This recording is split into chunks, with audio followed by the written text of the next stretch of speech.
तर एकदा काय झाले, एका जुई नावाच्या मुलीला तिच्या शिक्षकांनी एक जादुई पुस्तक भेट दिलं. त्या पुस्तकावर लिहिलं होतं, जो प्रश्न विचारेल त्याला खजिना मिळेल.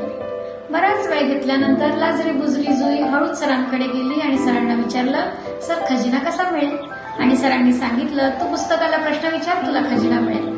हळूहळू करत जुईने पुस्तकांवर प्रश्नांची सरबत्ती सुरू केली. जसं हे पुस्तक किती जुनं आहे, हे पुस्तक किती पानांचं आहे, हे जादुई का आहे, अशी एक ना अनेक प्रश्न. आणि हळूहळू जुईला पूर्ण पुस्तक उलगडत गेलं. पुस्तकाच्या शेवटच्या पानावर लिहिलं होतं, खजिना म्हणजे ज्ञान, तो त्याला मिळेल जो प्रश्न विचारेल. आणि त्यानंतर जुईने कधीच स्वतःला प्रश्न विचारल्यापासून थांबवलं नाही.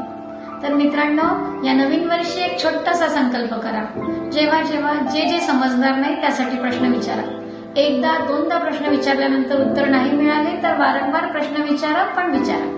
Happy new year.